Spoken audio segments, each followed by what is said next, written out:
Hello and welcome to the Peace Talk, this time with John Holloway. John Holloway is a professor at the Institute for Humanities and Social Sciences at the Autonomous University in Puebla.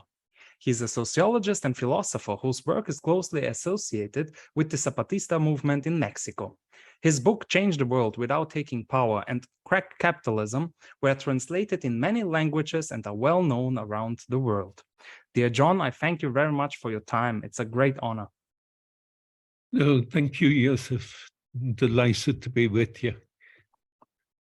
In an anarchistic manner, I always try to show respect and to try honestly and try hard to understand my guests, and but also I try to ask difficult questions, to dig deeper and to test their theories and theses. But I have to be honest, besides Michel Foucault and Noam Chomsky, you're my great academic role model, and you and your work inspires me. So I feel I cannot oblige to my usual try hard to to push hard and that's fantastic. Let me begin with a more personal question. What did motivate you to study, and did you have any academic role models?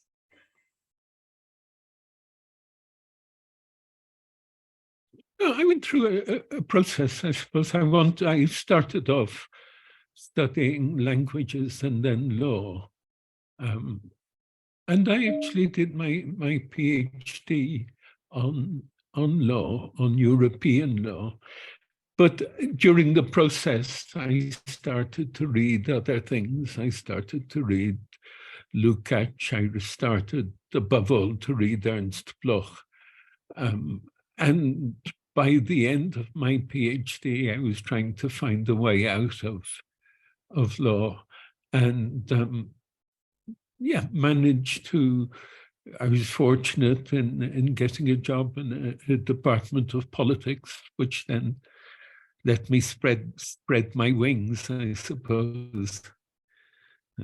And then later on, that was in the University of Edinburgh, where I was for over 20 years. And then I moved in 1991 to Mexico. And since 1993, I've been teaching here at the Institute in Puebla that you mentioned. It's difficult to find a way where to begin, because in your latest book, Hope in Hopeless Times, you're saying that we should not begin from the typical left analysis of capitalism and state power and oppression and exploitation, domination, but we should start from hope. But so it's difficult where to start. But let us begin with crack capitalism. Why is it necessary for people to understand? Why is it important in first place to open up capitalism, to think outside the box, why is hope necessary? If everything is okay, hope shouldn't play a big role.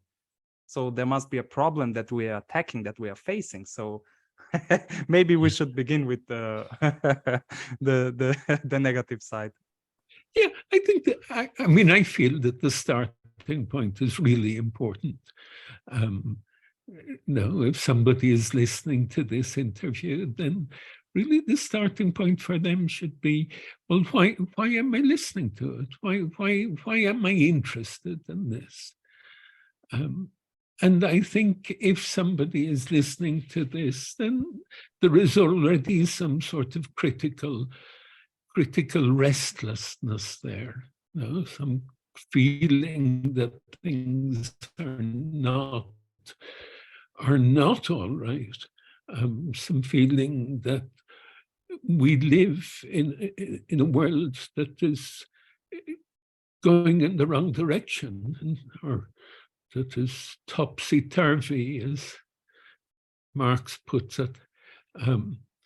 So I think for me that's really important, because the great danger, as you mentioned, the kind of left tradition of analysis, is that we start with capitalism and the analysis of capital. And I think there's a great danger there that we go closing ourselves in, that we kind of close ourselves into a box and end up totally depressed. And there's plenty, there's no shortage of things to depress us. But somehow we have to turn that around and start thinking, well, you know, if I'm here, if I'm listening to this program, or in my case, or in your case, if we're doing this interview, no, then it's because there's some sort of restlessness, some sort of discontent there, some sort of change the world without taking power. I start off with the first sentences in the beginning is the scream. No, the scream may just be a mumble, it may just be a worry, but it's this feeling that things are wrong.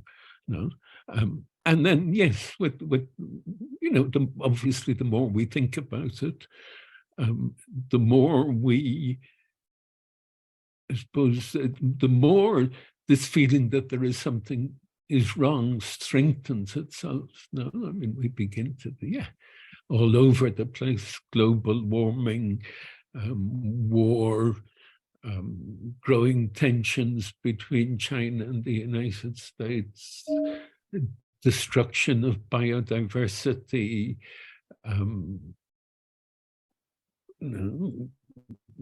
miserable growing gap between rich and poor, and so on and on and on.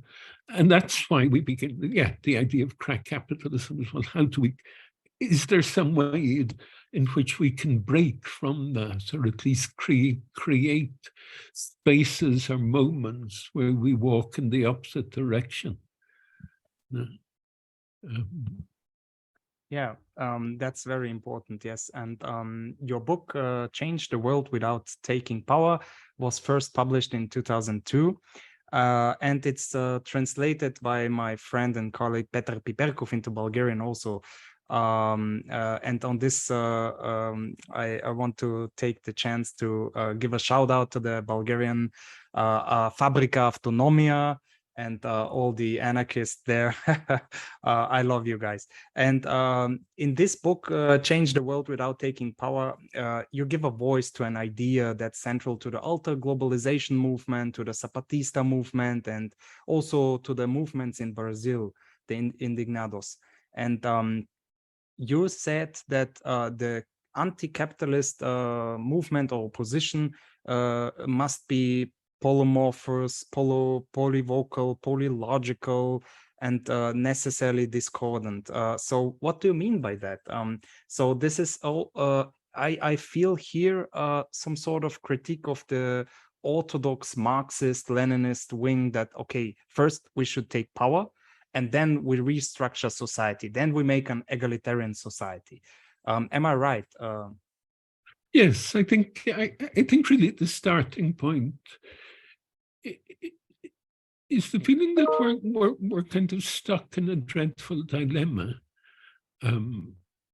All of us, you know, I mean, if you look back at the revolutions of the 20th century, I think we have to say they were a failure. They were a failure in the sense that they did not achieve what people were struggling for years and years. They were a failure in the sense that they created societies that I certainly would not like to live in. No. And then the great, I think what was happening towards the end of the 20th century then was the feeling, well, yeah, okay, the revolution failed. There's no way forward. We just have to live with things as they are. But on the other hand, we get a capitalism that is becoming more and more violent, more and more violent in lots and lots of ways. No?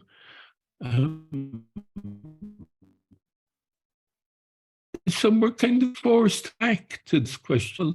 Maybe we do need a revolution. Maybe we actually need to break this dynamic of destruction that we're living in. So the real question is, well, how do we rethink then? How do we rethink the question of revolution in the in this 21st century? And we can't just go back and think about it in the same way as in the past. I don't think we can. It didn't work. The idea of, focusing, building the party, taking state power, introducing changes in that way, created authoritarian societies. So I think we have to rethink it.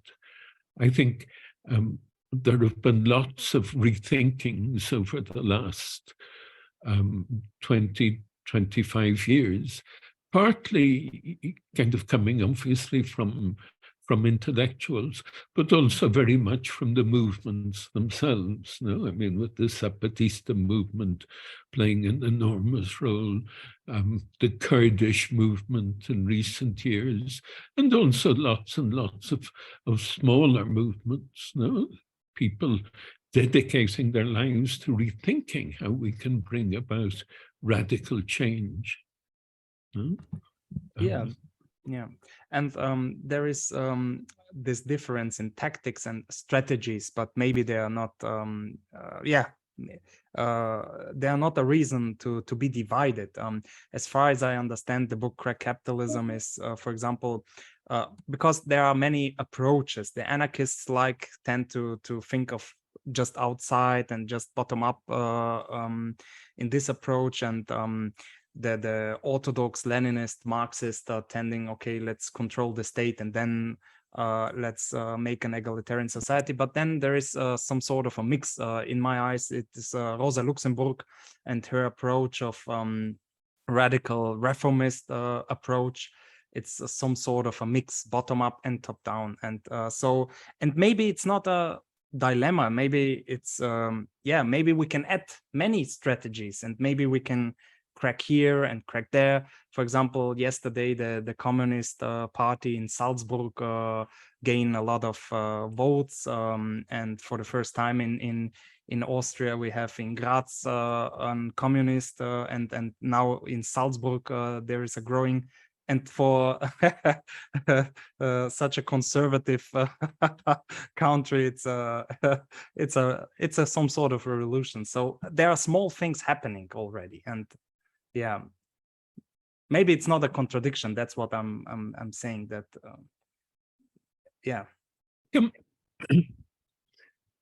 I think they're all. Yeah, I think that's right. There are all sorts of things happening. I think there are all sorts of things in all sorts of ways in which people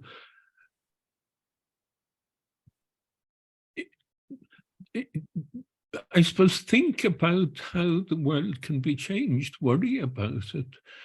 I don't think that there is a very strong social commitment to capitalism. I think there is a very wide awareness that we may be heading towards total catastrophe. I think there are people, lots and lots of people looking for ways out and not really knowing which way to go. Now, within that, yes, I think there are contradictions, but contradictions which really need to be worked out with respect. I mean, I think that the state is not the way to go. I think that trying to bring about change through the state always comes up against limits, always ends up in frustration. But at the same time, I can respect a lot people who are trying to find a way, trying to move in that way.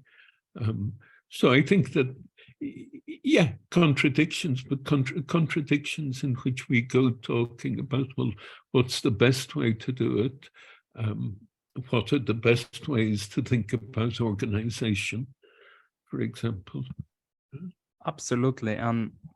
In my university, I'm confronted also with many liberal ideas, and one gets the impression that everything is fine And in the first sentences of the second and third page of your book, Changing the World Without Taking Power, you touched my soul, you touched my heart, because you asked so many questions. For example, we are met with so many arguments that seems quite reasonable.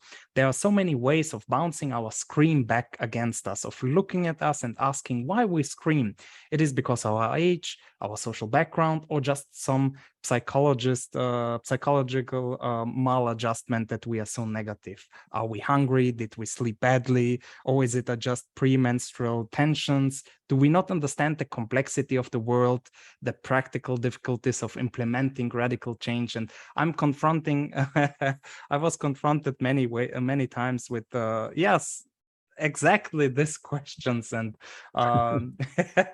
so they touched me. And also here comes, as an academic, here comes also the point where I was confronted with being unscientific, because I'm so normative.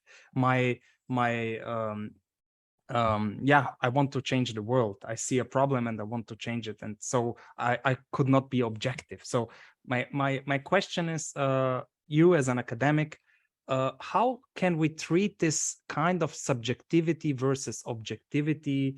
Is it scientific to be for radical change? I mean, is it just simple empirical data that we should analyze and yeah, and that's it? And just describe the world how it is? Is it that simple? No, I don't think it is that simple at all.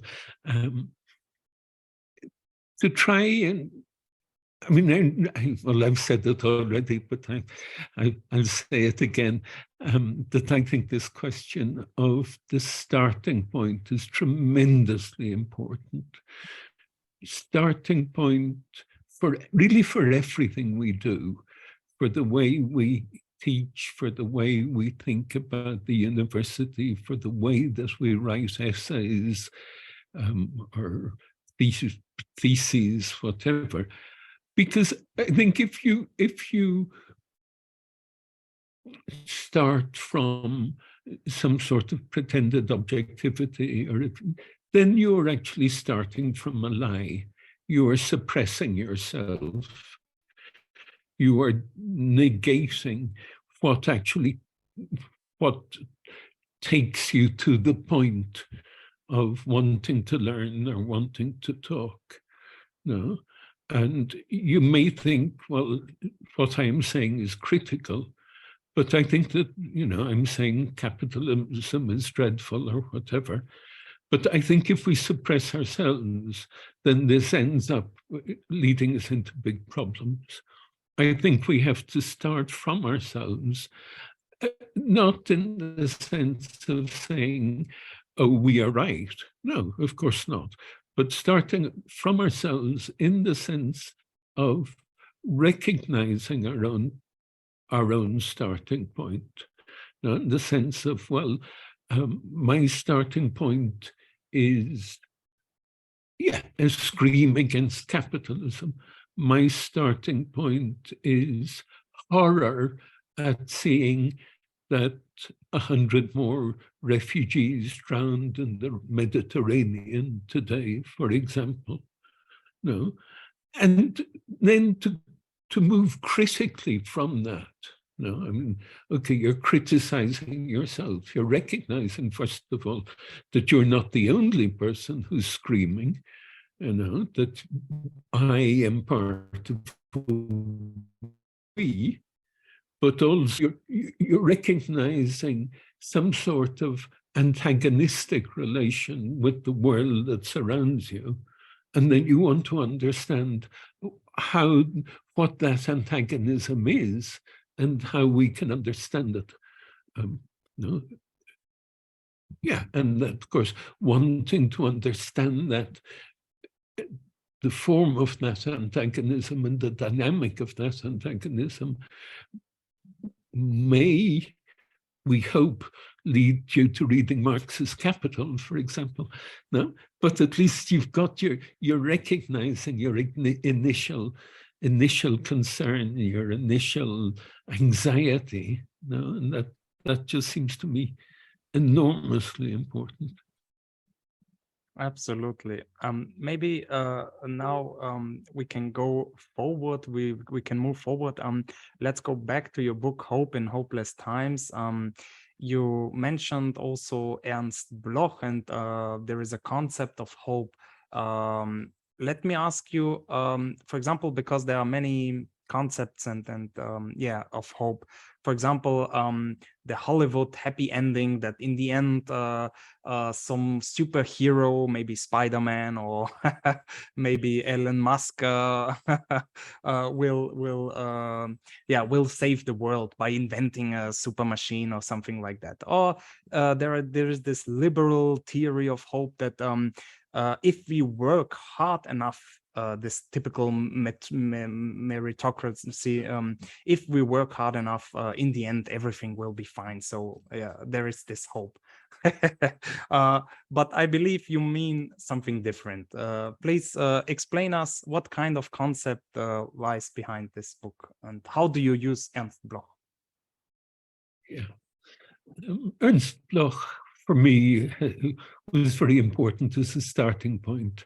I started to read them, I suppose, just after I'd finished my degree in law. I just got into reading Ernst Bloch, and his whole theory of hope, his whole philosophy of hope, which is really based on, I suppose, trying to see an element of hope in every aspect of human existence, and understanding hope not just as a feeling, but as the expression of the present existence of a not yet, of a world that could be, or a world that will be, let's say a world that could be. No? So the question then that he's saying is, well, if we want to think about hope, we have to think about the present existence of this world that could be. And that he uses the phrase Dr. Space, no, learned hope, that we have to not just hope, but we have to interrogate our own hope. We have to criticize our own hope. We have to say, well, ask all the time, is there a real basis for this hope? And I suppose I feel this kind of very strongly. I don't know if it's a generational thing, perhaps. That certainly at the time, I mean, I'm a kind of generation of 68 when hope was very much in the air. But now we seem to be in much less hopeful times, much more hopeless times. We're really faced with the possibility of human extinction, which just wasn't there on the agenda 50 years ago. No? So all the time, I suppose I feel, well, is there really a basis for maintaining this hope that we could actually create a different type of society? And this is kind of something that hits us in the face all the time. And the way I try to answer it, I suppose, is that yes, if we, and I think, at least I follow my interpretation of Marx in that, is that hope lies in the crisis-ridden nature of capitalism. Hope lies in the fact that capitalism is a form of organization that is constantly confronted by its own crisis. But this only becomes hopeful if we understand that crisis as an expression of our own strength, of our own not yetness, of our own capability to create something else. If we understand crisis as something external to us, then that really leaves us, I think, in a perhaps in an even more frightening world. But if we understand it as somehow being the expression of our own strength, then this opens up different perspectives.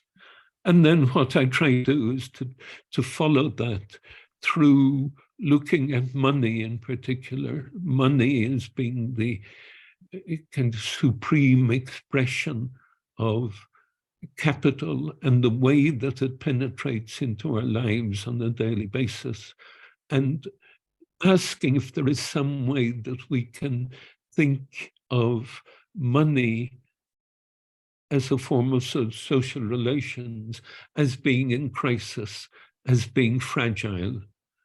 So a big chunk of the book is actually focused on that question. Yeah, that's very interesting. So you are asking also, you are answering in some ways also the question of how could this radical changed society look like? I mean, that's an important point, because this gives us not only hope, but this hope empowers us. It gives us strength, and also this concept of prefiguration, this anarchistic concept, and living as in anticipating, for example, the future, the egalitarian society. It's very inspiring. It's also, it's tough on the other hand also, because you're against the odds. Living outside the capitalist productive system, even in for example, in the scientific community, without publishing papers and without the it's difficult at the same time. But on the other hand, it gives us hope. So it's a struggle. Yeah, I think it's difficult, but I think what helps me, I think, a lot is to recognize that it's there all the time, that to an extent that we sometimes don't see, people walk in the wrong direction, consciously and unconsciously. We actually say, well, no, what is important to us is doing programs like this, for example, or what is important to us if we work in the university. What is important to us is actually to open hope, to open anti-capitalist hope. No, and if we're studying, then what is important to us, yes, is to try and think of our studies as ruptures, as breaking from the established patterns, as being critiques of every aspect of capitalist domination, or what is important to us. It may just be on a very unconscious level. Well, yes, I know I ought to go and work, but really what is important to me today is that my daughter is not feeling very well, or what is important to me is that I want to stay at home and play with my children, and we do this all the time, no? And sometimes we just feel it's completely hopeless. But I think it actually, that I suppose part of the argument of the new book is that no, this actually adds up. It adds up to a great difficulty from the other side to dominate us. No, that we think, well, yeah, I'm not going to do the things the way I'm supposed to do. And then you think of that from the other side, and you think, how can capitalists, or capitalists, what a terrible time they must have trying to force people, on the basis of their profits, how is, what a terrible time they must have persuading millions and millions of people to obey the rules. And then you begin to see, well, I think that domination is always based on fear. And that fear can actually enter into the system of domination as crisis. Yeah, I mean, I think, and my argument is that, yes, if we look at money, there is a fear of provoking, a fear on the part of capital of provoking situations that they cannot control, and that is one of the forces, at least, behind the enormous expansion of debt over the last 40 years, and that this expansion of debt has made capital more and more inefficient and more fragile in spite of all the technological innovation. Yeah, absolutely. This challenges us to think social relations without money and in a different way. So yeah, we need to handle social relations differently. On the small scale, it's easy to imagine. I mean, there are commons, there are sharing, car sharing, and many projects on the small energy communities or food cooperative. So there are many things. On a small scale, it's easy to imagine. But on a big scale, for example, iron production or maybe electricity, now here comes the state in play. Here comes the big monopolies into play. And here it's much more difficult, to think of an egalitarian way of trading these things and organizing society, I believe. I think, yeah, I mean, I think that's right. I mean, if the conclusion of the new book is, well, we need to get rid of money. And that's actually a very difficult argument to make. I mean, we need to, it's a very obvious argument in some ways, because the fact, if we think of money as a social relation, if we think of it as the way that we relate to other people and to the products of other people, then we see very quickly that this is something terrible, because it actually means that thousands and thousands of people die each day because they don't have money. No, because of they aren't able to pay for doctors, because they aren't able to pay for food, whatever, or because they think they need to shoot people in order to get money. I mean, we know that the existence of money as a social relation is enormously destructive, because it shapes the way technology develops, because it leads to conflict, war, etc. We know money is a disaster. But then if you turn it around and say exactly as you did, well, how do we get rid of it? And you can see it on a small scale. Okay, we'll share our car going to work, or we'll share food, we'll have a community garden. And people are doing that in lots and lots and lots of ways, building up commons, great. But as you move to bigger things, then I suppose the way I think of it at the moment is that we can think of it, if we think of it in terms of certain areas, then let's say education, no? And we think, well, let's get money out of education, decommodify education, demonetize education.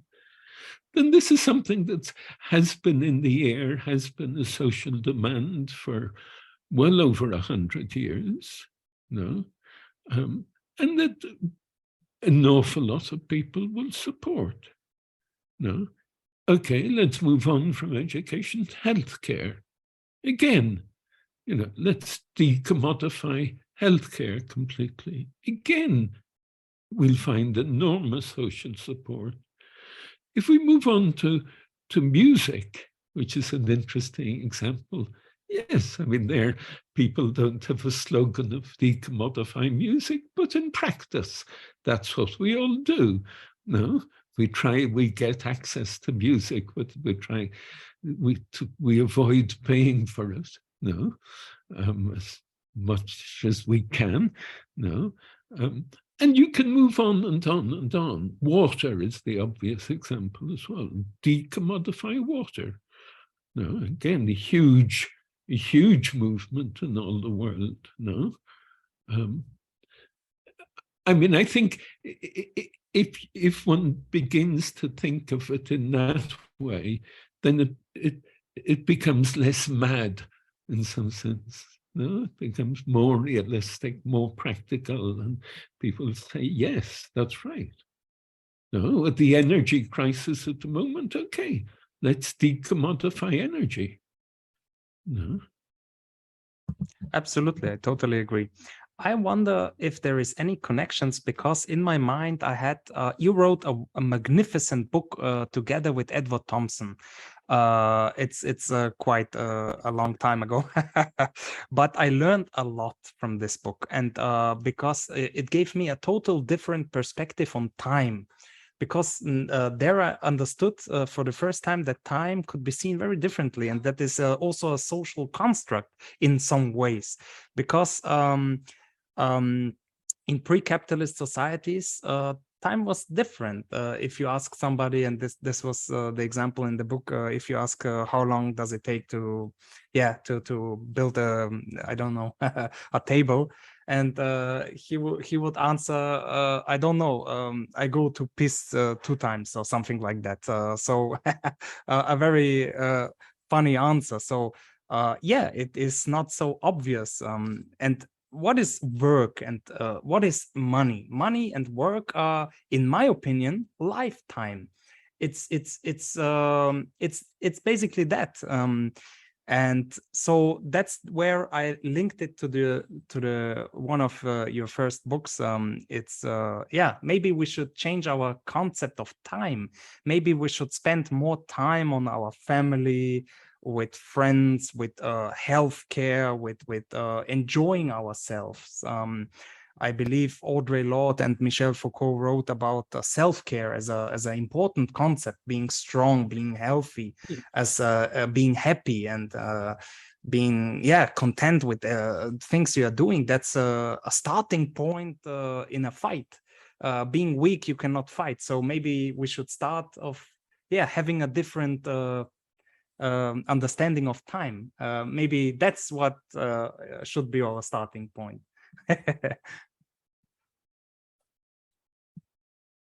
So I wonder if you agree that yeah, it's lovely that you remember that book. I've lost the I can hear connection. Ah, good. And yeah, it's wonderful that you remember that book. And lovely that you remember it the way you did. It wasn't something I wrote with Edward Thompson. That would have been wow.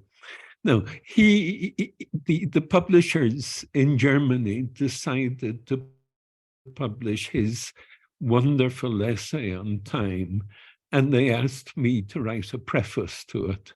And then the book appeared as a book with me as a co-author, but all I did was to write a preface to Edward Thompson's wonderful essay.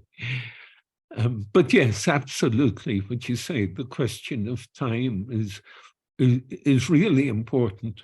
And the fantastic thing about his essay is really on the history of time and how it took centuries to establish the sort of time that made capitalism possible. The sort of time discipline, the idea of the clock, the idea of we will work from that time to this time, or okay, obviously now it's kind of extended beyond that. But yes, the very concept of time is a matter of struggle. I mean, it's really how do we emancipate time from the clock in a way? How do we think of time as lived time, living time, loving time, rather than clock time? And again, I think that is something that is there in the struggles. That this is something, that people struggle about when they say, well, we're going to establish other priorities for the way that we live. Then this means, yes, we're not going to accept that sort of time discipline. Absolutely. And also one thing is that being critical is also important also in everyday life. And here, for example, we can give many examples that we can, from a small scale, also change something, and this makes us happy and it inspires us. For example, and being critical is sometimes difficult. For example, most people are uncomfortable being critical because maybe they get in an argument, they get in a debate, and they are feeling uneasy. And here I remember Hannah Arendt wrote that we should be brave. So maybe when we are talking about different concepts of time and criticizing money and capitalism, I mean, we are brave, and people who do this are also brave, because they open up for criticism and you are naive, or you are an anarchist or something like that, and then you are open up for a lot of hate and so it's also connected to this. And I remember in my university we were reading Thomas Hobbes, and I challenged the political and philosophical canon, and I criticized Hobbes. And my colleague, a German student, he defended Hobbes. He tried to defend Hobbes. But in the end of the semester, I convinced him, and my anarchist argument convinced him that Hobbes was not right. And 2 years after that, he was so he started with a more conservative view of politics, and 2 years after that he was demonstrating against in Hamburg against the big corporations who tried to deforestation. So he demonstrated for a good cause, and he was in an anarchist group there. So in this showed me that it was a small thing. Open up my mouth and criticize the canon, and why do we read Hobbes? Let's read Kropotkin. But these are small things, and then small fights, and every day on an everyday basis. And but it was inspiring for me that it changed something. I changed one guy, and maybe if everybody is changing one guy, maybe in this sense we can also change the world. So yeah, maybe this wasn't a good example, maybe not. No, I think that's very important what you say, and yes, to be brave. But I think for me, I think perhaps a little bit more than that. I don't know if more, but I suppose I see people as being self-contradictory. And you're trying to reach, to touch something inside people. You're trying to find the resonance within people. So when you spoke to your friend, who was all in favor of Hobbes, perhaps you were touching some sort of discontent within him or some sort of doubt within him. And so that the communication is, you're trying to, in some way, to touch the contradictions within people. I mean, I take it that that we live in an antagonistic society. In other words, that society, the way in which it's organized, is constantly attacking us. No? And in one way or another, we may be saying yes, yes, yes all the time. But even at that level, there is something inside us that is saying no, or perhaps no, or I don't like that. And when we criticize, I think we're trying to reach that. We're trying to, at least from that's the way I think about it. Yeah, absolutely. And also the Zapatista movement inspired me and your thought as well. And of this important sentence, when we are moving forward, we are always keeping this skepticism, so to speak. We are asking questions because we don't know the answer, and then there is no one big answer that we are hoping for, that we are fighting for. So there are many different answers to different questions, and this inspired me because it showed, on one hand, it showed a big weakness, that the left didn't have a great answer, a master plan, so to speak. On the other hand, this acknowledgement is also a great strength. So this inspired me a lot in the Zapatista movement and also in your books. Yeah, they, as you say, they have this great slogan, Preguntando, caminamos, no? Asking, we walk.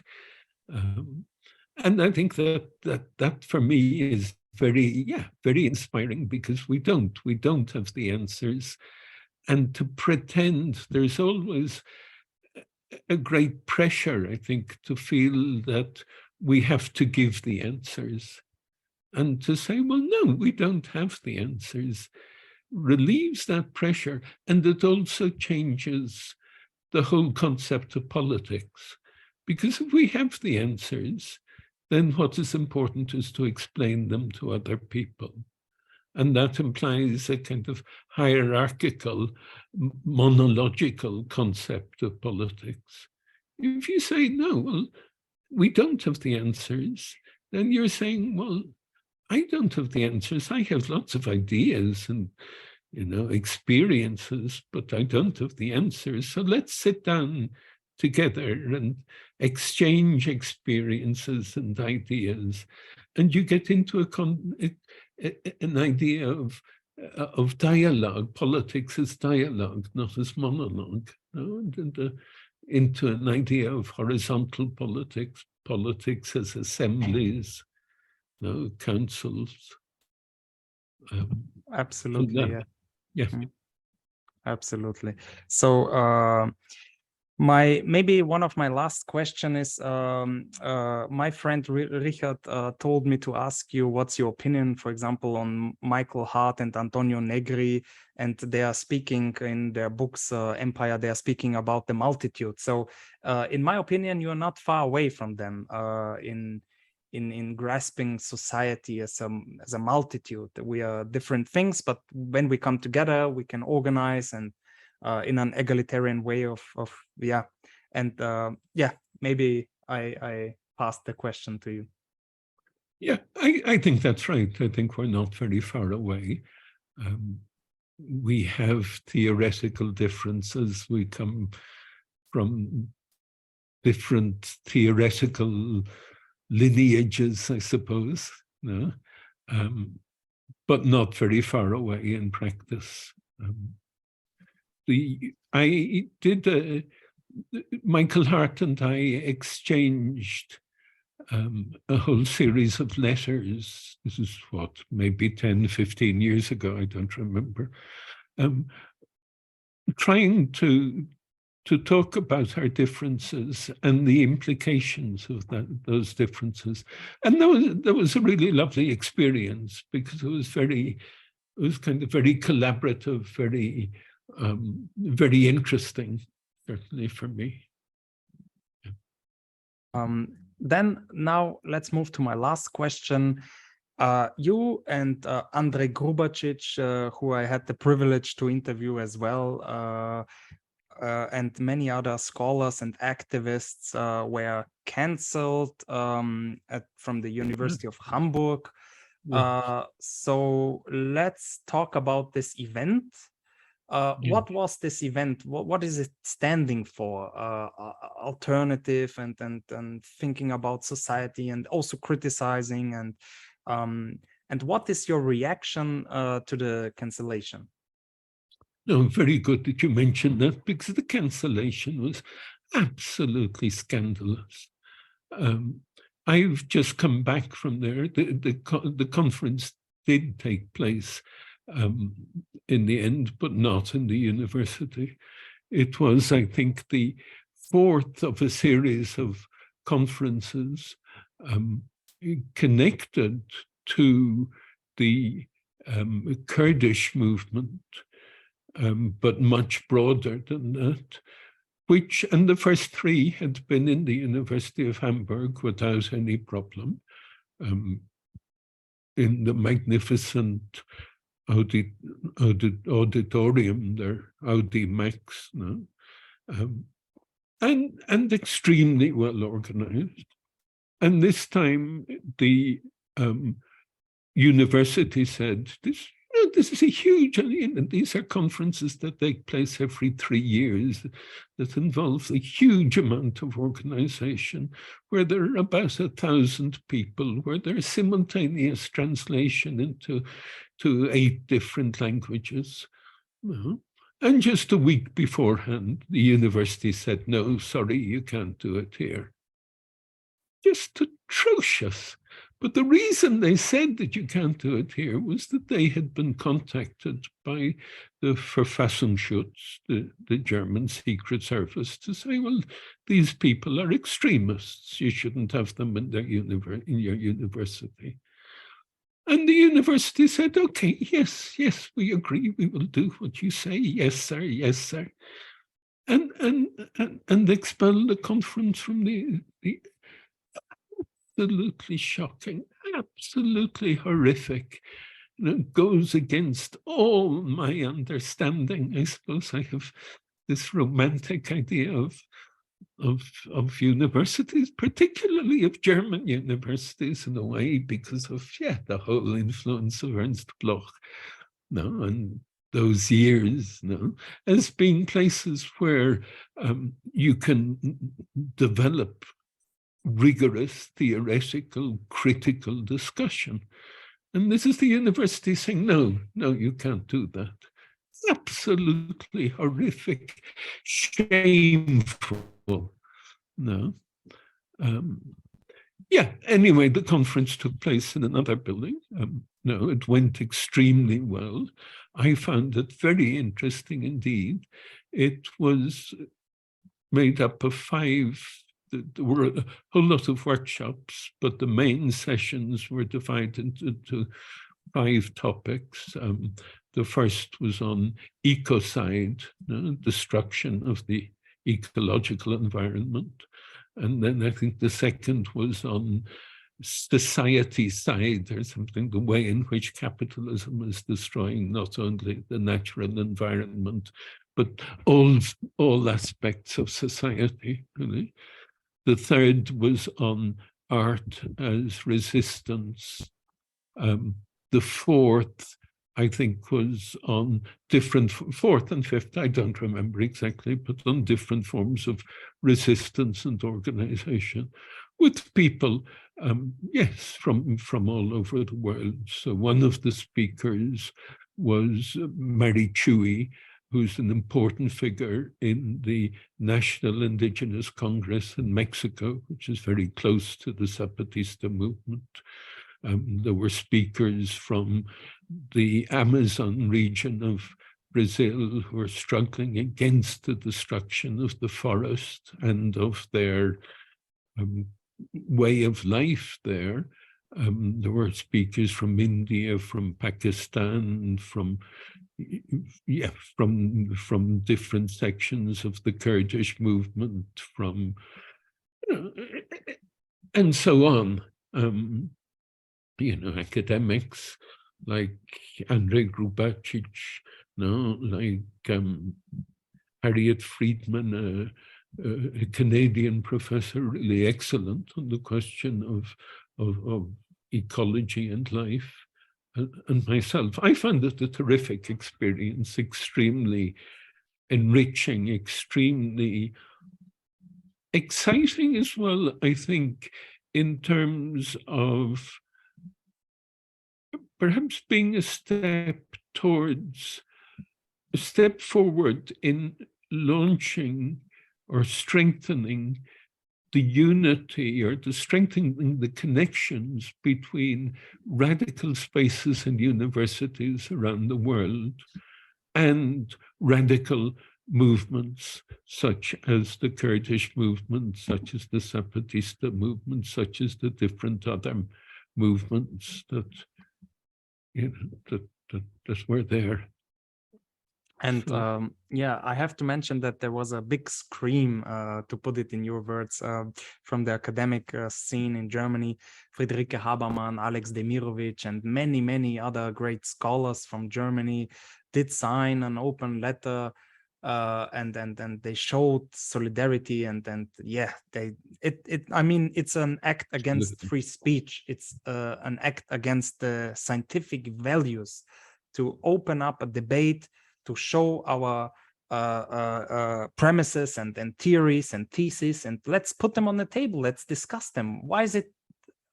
I mean, where other than in the university? So this shows us the walls and the boundaries that are, especially in the university. So yeah, power structures are everywhere, and it's unfortunate that with the dogma of extremism, such progressive thinkers, yeah, were excluded from the university. But fortunately enough, it happened, and yeah, it took place. This is a good, yeah, that's amazing. That's very nice. Yeah, I do not have any further question. If you want to add something, now is the opportunity. Otherwise, I don't have any further questions. no, just thank you very much indeed, Josef. Really a pleasure to be with you there. I think you're in Vienna at the moment. Yes. It's a pleasure as well to think of us reaching to Varna and to Bulgaria. And yeah, terrific. Thank you very much indeed. I've enjoyed it a lot. I thank you, John. It was a great pleasure and honor. Thank you.